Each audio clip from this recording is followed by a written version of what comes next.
تبارك الذي بيده الملك وهو على كل شيء قدير الذي خلق الموت والحياة ليبلوكم أيكم أحسن عملا وهو العزيز الغفور الذي خلق 7 سماوات طباقا ما ترى في خلق الرحمن من تفاوت فارجع البصر هل ترى من فطور ثم ارجع البصر كرتين ينقلب إليك البصر خاسئا وهو حسير ولقد زينا السماء الدنيا بمصابيح وجعلناها رجوما للشياطين وأعتدنا لهم عذاب السعير وللذين كفروا بربهم عذاب جهنم وبئس المصير إذا ألقوا فيها سمعوا لها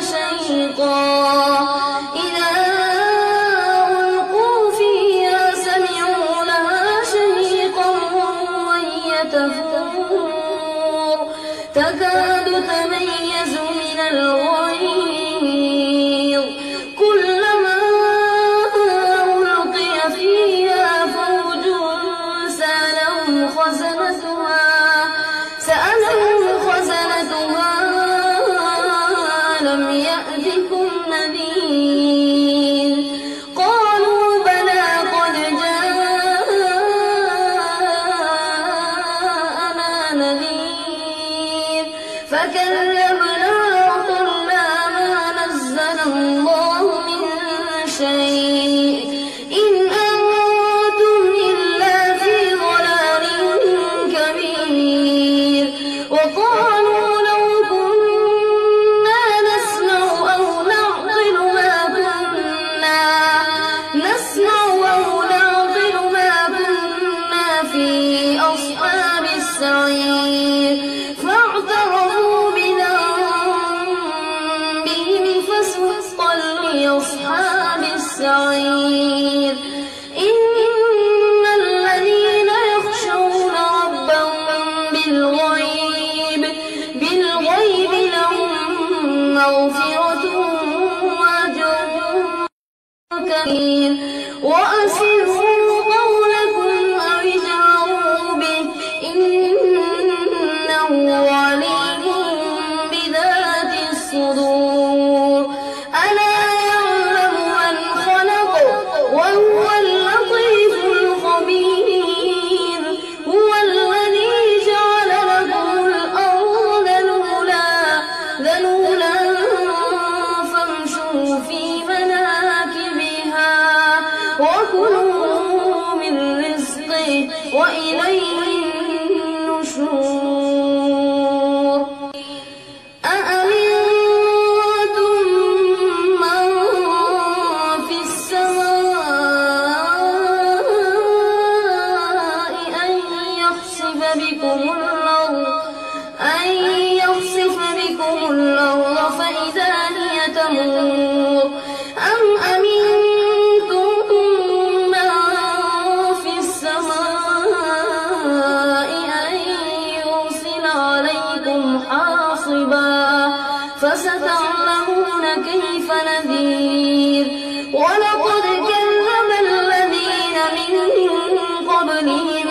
فكيف كان نكير أولم يروا إلى الطير فوقهم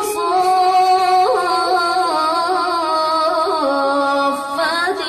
ويقبض ما يمسكهن إلا الرحمن إنه بكل شيء بصير أمن هذا الذي هو جند لكم ينصركم ينصركم من دون الرحمن إن الكافرون إلا في غرور أمن هذا الذي يرزقكم إن أمسك رزقه بل لجوا في عتو ونفور أفمن يمشي مكبا على وجهه يهدى أمن يمشي سويا على صراط مستقيم قل هو الذي أنشأكم وجعل لكم السمع والأبصار والأفئدة قليلا ما تشكرون قل هو الذي ذراكم في الأرض وإليه تحشرون ويقولون متى هذا الوعد إن كنتم صادقين قل إنما العلم عند الله وإنما أنا نذير مبين فلما رأوه زلفة سيئت وجوه الذين كفروا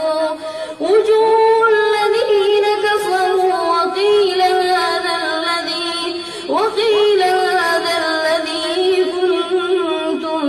به تدعون قل أرأيتم إن أهلكني الله ومن معي أو رحمنا فمن يجير الكافرين من عذاب أليم